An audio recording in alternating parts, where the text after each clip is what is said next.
Hello guys, അസ്സലാമു അലൈക്കും. Welcome back to my channel. അപ്പോൾ ഇന്ന് ഞാൻ വന്നിരിക്കുന്നത് നല്ലൊരു സ്പെഷ്യൽ റെസിപ്പി ആയിട്ടാണ് കേട്ടോ. അപ്പോൾ ഇത് നിങ്ങളെല്ലാവരും ഇതിന് മുമ്പേ ഉണ്ടാക്കിക്കണോ കഴിച്ചിക്കണോ എന്നൊന്നും എനിക്കറിയില്ല. എന്തായാലും ഇതെന്തായാലും ഒന്ന് ട്രൈ ചെയ്ത് നോക്കാം. മസ്റ്റ് ട്രൈ ആണ്, അടിപൊളി ടേസ്റ്റാണ് കേട്ടോ. അപ്പോൾ ഞാൻ ലേറ്റ് ആക്കണില്ല. അപ്പോൾ ഞാൻ ഇതിനായിട്ട് ഇവിടെ ഒരു കോളിഫ്ലവർ എടുത്തിട്ടുണ്ട് കേട്ടോ. അപ്പോൾ കോളിഫ്ലവർ ഇതുപോലെ ഒന്ന് ചെറുതാക്കി കട്ട് ചെയ്തിട്ടുണ്ട്. അപ്പോൾ ഞാൻ ഒരു പകുതി പീസേ എടുത്തിട്ടുള്ളേ. അപ്പോൾ ഇതുപോലെ നല്ലോണം ഒന്ന് കട്ട് ചെയ്യുക. ചെറുതാക്കിയിട്ട് കട്ട് ചെയ്തതിന് ശേഷം ഇതൊന്ന് ക്ലീൻ ചെയ്യാനായിട്ട് കുറച്ച് വെള്ളത്തിലേക്ക് ഉപ്പും മഞ്ഞൾപ്പൊടി ഇട്ടിട്ട് ഒരു 5-10 മിനിറ്റ് നല്ലോണം ഒന്ന് ക്ലീൻ ചെയ്യുക കേട്ടോ. അപ്പോൾ അതിലുള്ള ആ ഒരു ഇതൊക്കെ പോവും. അങ്ങനെ നമ്മൾ കുറച്ച് നേരം ഇത് നല്ലോണം ഒന്ന് ക്ലീൻ ചെയ്തതിന് ശേഷം ഒന്ന് വെള്ളമൊക്കെ ഒന്ന് പോകാനായിട്ട് വെച്ചിട്ടോ. അതിന് വെള്ളമൊക്കെ പോയി അത്യാവശ്യം ഡ്രൈ ആയതിന് ശേഷം ഒരു മിക്സീൻ്റെ ജാറിലേക്ക് ഇത് മൊത്തം ഇട്ട് കൊടുക്കാം. നമ്മുടെ മിക്സീൻ്റെ ചെറിയ ജാറിലേക്കാണ് ഇട്ടിട്ടുള്ളത്. ഇതിലേക്കൊന്ന് ഇട്ടിട്ട് ജസ്റ്റ് ഒന്നിത് പൊടിച്ചെടുക്കാം കേട്ടോ. അപ്പോൾ അത് ഈ ഒരു പരുവത്തിലായി കിട്ടും. ഇത് തുറക്കുമ്പോൾ നമ്മളൊരു ക്യാബേജിൻ്റെ ഒക്കെ ഒരു സ്മെല്ലുണ്ട് കേട്ടോ. കോളിഫ്ലവറിൻ്റെ ഇങ്ങനെ ആയിപ്പം ഇനി ഇതൊരു വേറൊരു പാത്രത്തിലേക്ക് മാറ്റി. ഇനി ഇതിലേക്ക് ഇത് ചെറുതാക്കി കട്ട് ചെയ്ത് വെച്ചിട്ടുള്ള കുറച്ച് ക്യാരറ്റ് ഇട്ട് കൊടുത്തിട്ടോ. ഒരു പകുതി ക്യാരറ്റ് എടുത്തിട്ടുള്ളത് അതുപോലെ ചെറുതാക്കി കട്ട് ചെയ്തിട്ടുണ്ട്. അതുപോലെ ഒരു ഉള്ളി അതും കുഞ്ഞിതാക്കി കട്ട് ചെയ്തത്.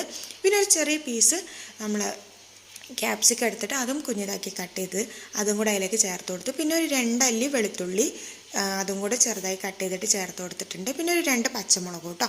അപ്പോൾ ഇത്രയാണ് ഞാൻ ഇതിലേക്ക് എടുത്തിട്ടുള്ള പച്ചക്കറികൾ.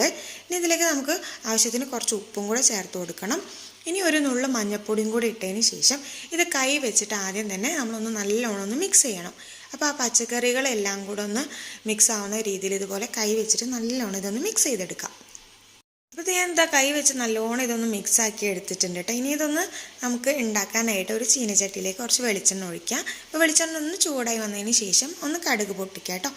അത് കടുകൊന്ന് പൊട്ടി വന്നതിന് ശേഷം നമ്മൾ നേരത്തെ കുഴച്ച് വെച്ചിട്ടുള്ള കോളിഫ്ലവറിൻ്റെയും ആ ഒരു ക്യാരറ്റിൻ്റെയൊക്കെ മിക്സ് നമ്മൾ അതിലേക്ക് ഇട്ട് കൊടുത്തിട്ട് ഒന്ന് ഇളക്കി കൊടുക്കുക. ഇളക്കി കൊടുത്തതിന് ശേഷം ഭയങ്കര ലോ ഫ്ലെയിമിൽ ഇട്ടിട്ട് വേണം അത് കുക്ക് ചെയ്യാനായിട്ട്. കാരണം നമ്മളിതിൽ വെള്ളമൊന്നും ചേർത്ത് കൊടുക്കണില്ല കേട്ടോ.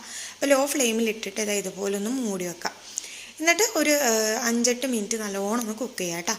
സംഭവം ഭയങ്കര ടേസ്റ്റ് ആട്ടോ. ചോറിനൊക്കെ കൂട്ടി കഴിക്കാൻ വേറെ ഒന്നും വേണ്ട. ഇതുണ്ടെങ്കിൽ നമുക്ക് കുറേ ചോറ് കഴിക്കാൻ നല്ല ടേസ്റ്റ് ആയിരുന്നു കേട്ടോ. ഞാൻ ആദ്യമായിട്ടാണ് ഇത് ഉണ്ടാക്കി നോക്കുന്നത്. അപ്പോൾ എനിക്ക് ഭയങ്കര ഇഷ്ടപ്പെട്ട്. ഇവിടെ പച്ചക്കറി ഒന്നും അങ്ങനെ ഉപ്പേരി വെച്ചൊന്നും കഴിക്കാത്ത ആളാണ്. അപ്പോൾ ഇക്കാക്ക് കൊടുത്തപ്പോൾ ഇക്കാക്കും ഇഷ്ടമായിട്ടാണ് സംഭവം. അപ്പം ഇത്രയേ ഉള്ളൂ. ഒരു 5-8 മിനിറ്റ് കുക്ക് ചെയ്ത് കഴിഞ്ഞപ്പോൾ നമ്മളെ സംഭവം നല്ല റെഡി ആയിട്ട് വന്നിട്ടുണ്ട്.